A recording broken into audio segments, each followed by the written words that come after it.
لمحوں نے خطا کی، صدیوں نے سزا پائی۔ افغانستان کے ایک شہر میں قحط آ گیا۔ یہاں پر ایک آلِ رسول صلی اللہ علیہ وآلہ وسلم کا خاندان تھا۔ ان کا خاندان کا ایک شخص فوت ہو گیا اور بچے یتیم ہو گئے، تو انہوں نے قحط کی وجہ سے شہر چھوڑا۔ ایک جوان عورت سمرقند پہنچی، ایک مسجد میں بچوں کو بٹھایا۔ جو سمرقند کا والی تھا، اس کے پاس پہنچی کہ میں آلِ رسول صلی اللہ علیہ وآلہ وسلم کے خاندان سے ہوں، میرے ساتھ یہ قصہ ہوا ہے، مجھے پناہ چاہیے، مجھے کھانا چاہیے۔ تو وہ کہنے لگا کہ تم گواہ پیش کرو کہ میں آلِ رسول صلی اللہ علیہ وآلہ وسلم کے خاندان سے ہوں۔ کہا میں پردیسی ہوں، میرا گواہ کہاں سے آئے گا؟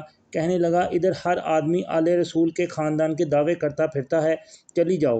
اٹھ کر باہر نکلی تو اس کو کسی نے کہا کہ ایک مجوسی ہے، آتش پرست ہے، وہ بڑا سخی ہے، اس کے پاس چلی جا۔ وہ عورت اس کے پاس چلی گئی، اس نے اس کا اکرام کیا، پھر اپنے گھر لایا، کھانا پانی میسر کیا۔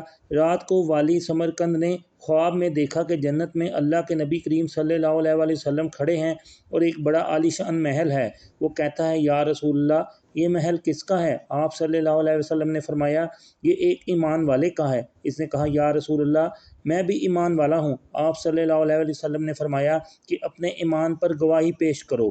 تو اس کا رنگ پیلا پڑ گیا۔ آپ صلی اللہ علیہ وسلم نے فرمایا کہ میری بیٹی تیرے پاس آئی تھی اور تو نے اس سے گواہی مانگنے لگ گیا، کیا گواہ پیش کرے؟ ایسی ڈانٹ پڑی، جب آنکھ کھلی تو پسینہ پسینہ ہو گیا۔ سیدھا اس مجوسی کے دروازے پر گیا اور رونے لگا کہ یہ خاندان مجھے دے دو، منہ مانگی دولت لے لے۔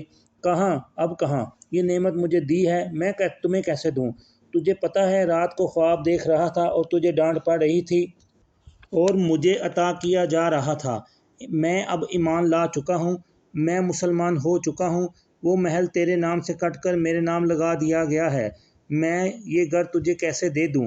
محل کے باہر تجھے ڈانٹ پڑ رہی تھی اور میں محل کے اندر کھڑا سن رہا تھا۔ چند لمحوں کی خطا نے صدیوں نے سزا پائی۔